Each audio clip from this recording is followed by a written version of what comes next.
Estoy en la calle, me han quitado la casa, estoy viviendo en una habitación de alquiler. No tengo medios para pagarlo. Porque se me ha caído una depresión. Y de verdad es que hasta entiendo la gente que se suicida.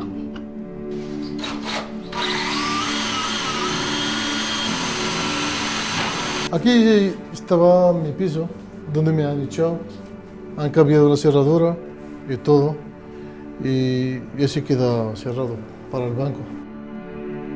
Son el rostro más dramático de la crisis económica, los más vulnerables de la recesión. Se pinchó la burbuja inmobiliaria y arrasó el empleo. Los 532 desahucios diarios, las 400.000 ejecuciones hipotecarias desde que comenzó la crisis, han provocado una alarma que ha removido los cimientos de la sociedad, el poder judicial y el político. Se ha abierto un debate que habla de sobreendeudamiento, reformas legislativas, créditos oportunistas, cláusulas abusivas e indefensión jurídica de las personas.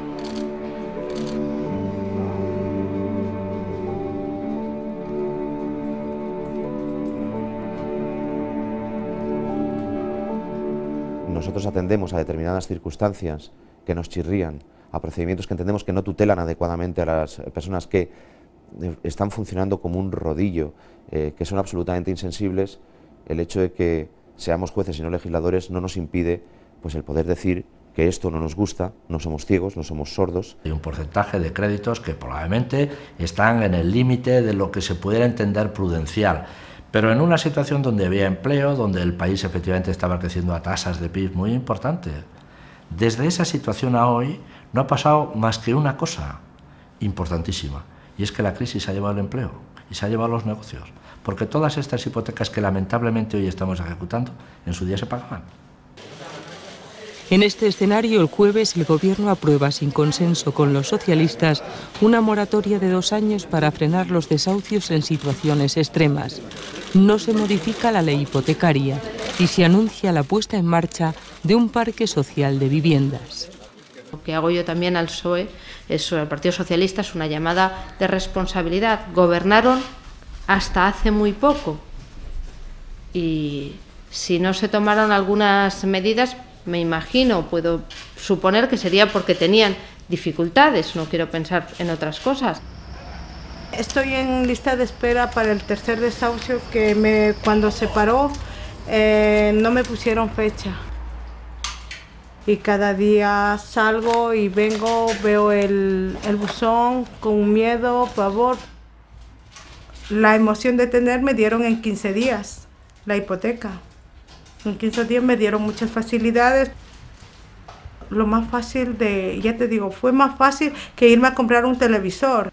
Si me botan no sé a dónde irme, miré a la calle y lo que más sufro es por mi hija, porque tengo una hija que tiene futuro. Olga lleva 14 años en España. Hace 6 decidió con su marido invertir sus ahorros en comprar una casa. El banco les tasó el piso por una cantidad superior al precio de venta. Ganaban 1.700 euros y destinaban más de la mitad a la hipoteca, pero el trabajo empezó a fallar, las cuotas subieron y no pudieron con los intereses de demora. Intentaron negociar con el banco la dación en pago, pero todo fue inútil. La primera orden de desahucio les llegó el 31 de enero. Hemos metido aquí todas las ilusiones, todos nuestros ahorros de los años que teníamos, hemos metido aquí, pero ahora esto ha sido nuestro sufrimiento, nuestra desgracia, no tenemos nada.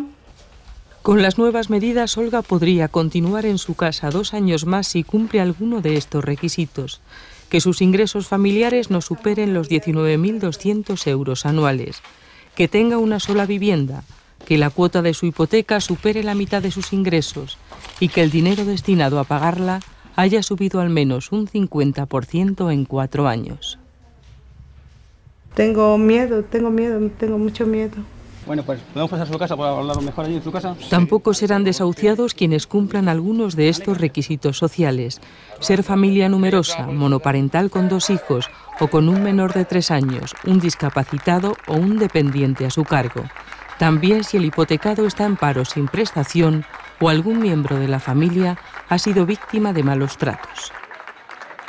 Estas personas tienen derecho a una segunda oportunidad, como existe en Europa, y es inaceptable que a estas alturas, 4 años después, conociendo el carácter dramático de la realidad actual, no se apruebe ninguna medida que dé una segunda oportunidad a toda la gente ya afectada.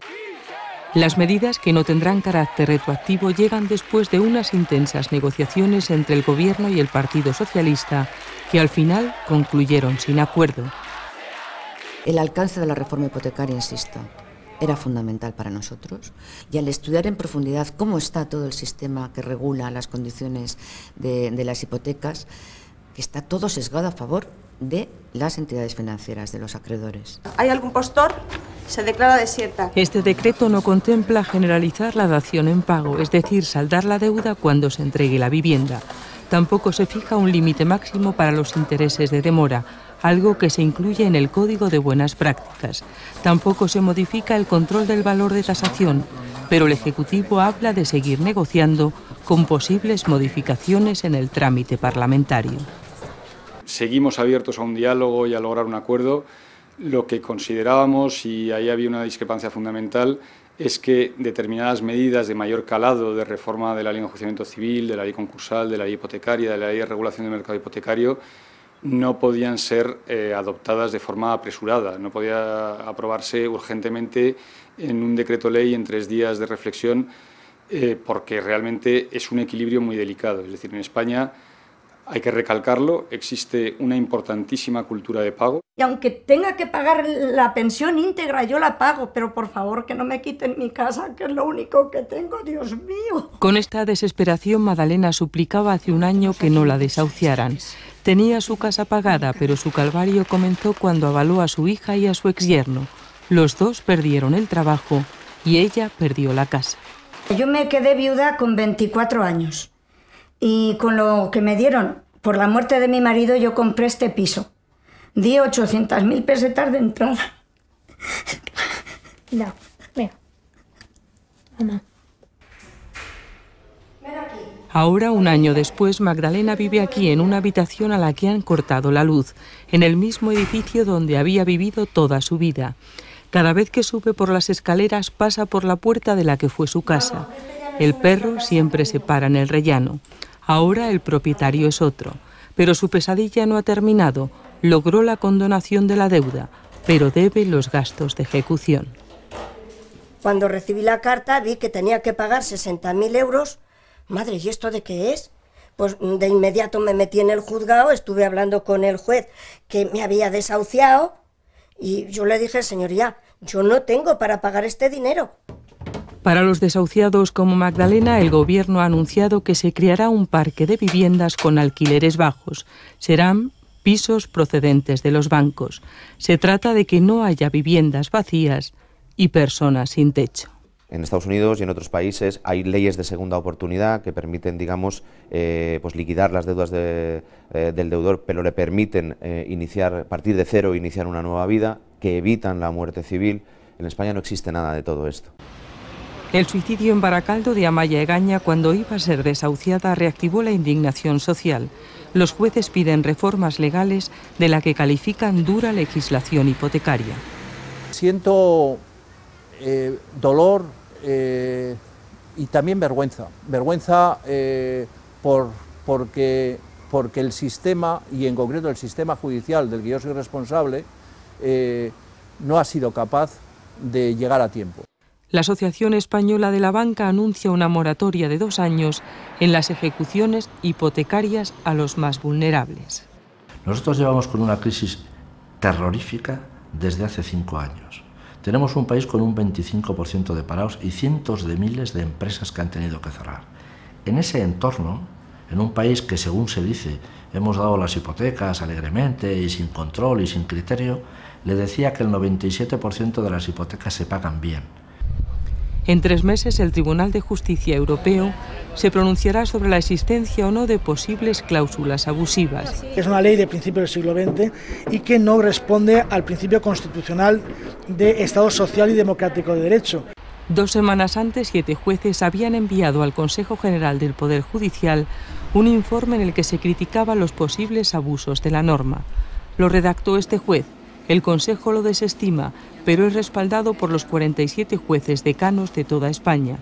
Se apuntaban medidas para proteger a las familias, limitar los intereses de demora, que pueden alcanzar el 20%, que el banco no se adjudique la vivienda por el 60% del valor de tasación y que existiera una ley para familias en quiebra similar a la que existe para las empresas.